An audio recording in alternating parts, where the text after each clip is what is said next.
are classified. The systems are there. So I said, okay, I'll put you on the scale, and then we'll talk again. So we did what they call classification projects, and moved up to the scale. So we're from that. And that was when I also decided that people are married. So you see that it's only the facilitations. It tells you that marriage is not a facilitator. But the 1999, the end of the VAT era, was also when I did my traditional marriage. So I left Akane and came to Accra as Chief Information Officer of Ghana Police. That was the first time I had resigned and moved on for an honorable reason. Most of the time it was spell. But I came to Accra as CIO of Ghana Police. And I worked very hard in that job, though it was one of the saddest periods of my life. You know, it was the first time I was given but not taken. You get what I mean? It's very important. Cohorts like this it's very important that you take all the time. Because before I came to you today, I've been streaming YouTube the whole morning. Because if I don't think I can't take it. And that's why the balance is very important. You are watching for the kids.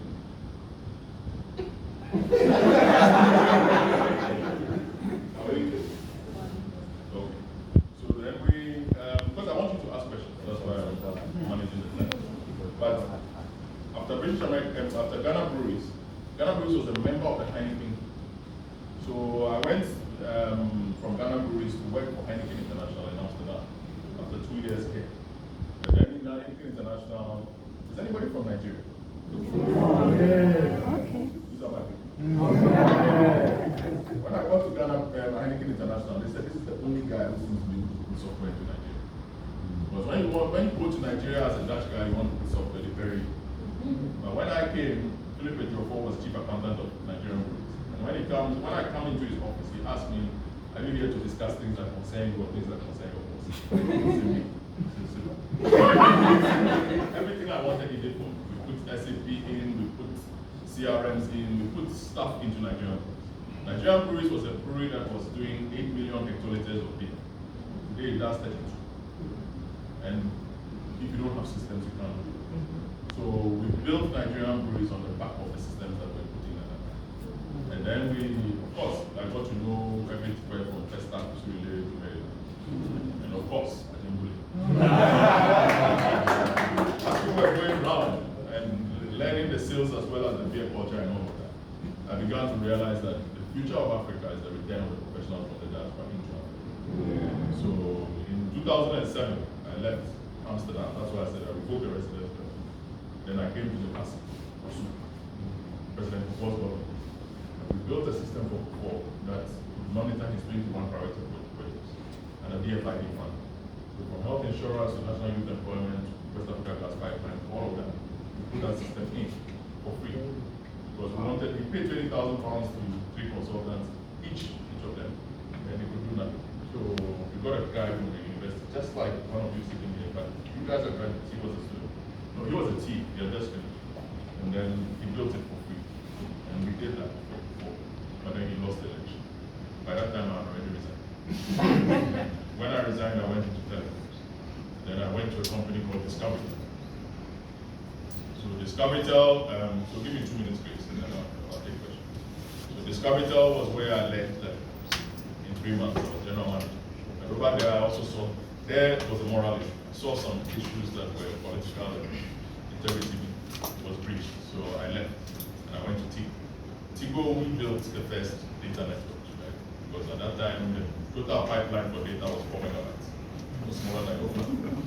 And we retooled Tigo and built a talent base that has become the talent base of the whole telecom industry. I had a team of 26 people, all of them are in banking and telecoms now, doing very important stuff.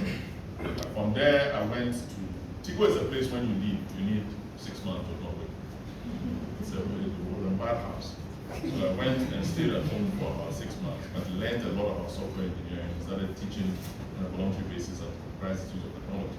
Then I went to Kimpa and Ashesi University to lecture software engineering and e-commerce. But once I had been through that mill, I decided to come back into telecoms. And I came as Chief Information Officer of Enter. Airtel had managed the IBM partnership, and then Conviva partnership, and then Avaya partnership. And we built a very solid technical network. But the Indian idea of minute fact, that you could take something from India and put it here, was crazy to begin with. So in 6 months I resigned. And then I went to MT. And when I got to MTN, I created a division called Business Solutions, which was the first division that was based on ICT services, cloud computing, data center hosting, lease lines, dedicated internet capacity, this kind of thing. That became the beginning of the opportunity for MTN to serve.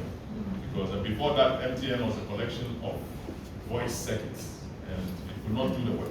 The regulator had banned them from selling SIM cards. So we retooled MTN. And then at the point, Serami Takobon became chief executive of MTN. And he asked me to go and handle sales and distribution. And when I got to sales and distribution, even if I should say so myself, in all humility, the world of technology in Africa. Because there was only mobile money in Kenya, which was the story, M-Pesa. The model of M-Pesa was that Safaricom would do the work. They would carry liquidity to agents across Kenya, and then they would be able to support the networks. Safaricom had done so well that they had moved into the Lesotho, Tanzania, M-Pesa had moved, not Safaricom. But they had moved into everywhere. And they were doing the work. They were written about in the Harvard Business School. Michael Joseph lived on an island. Things were going okay. And in MTN Ghana, they had only 200,000 monthly active users. Every day they were flying to Kenya to go and see how they could do it. And when I came, I said, I don't want to go to Kenya. This is the beginning of indigenous innovation. I prefer to start my year from going to Asante and going to listen to some of the things that are happening in the ancestry. I went to the Wemefia and listened to things that are happening in the migration from Togo. And then I went to Dako and spoke to the Yana, current one. And he gave me certain assurances.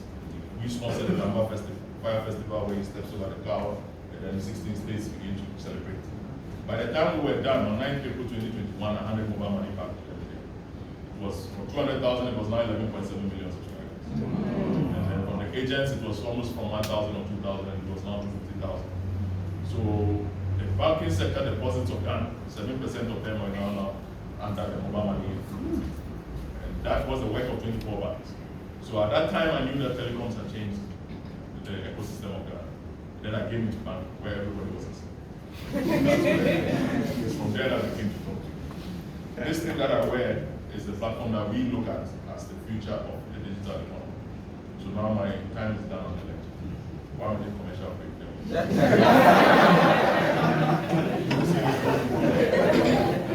Rono is just a platform that allows you to sit here, ask for a laptop or anything, a bottle of water, and then it goes to the little kiosk of benches. So that this is the situation of the third world.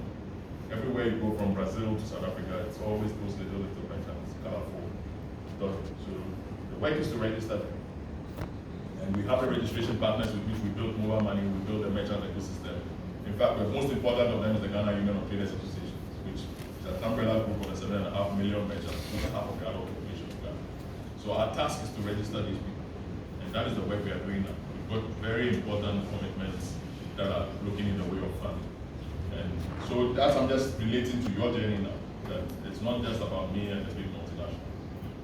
If you lost count while we were going, I did a work for 16 companies. The multinationals among them are probably 9 or 10. That's hard to count. But there's also universities and governments and so on. But the most important assignment that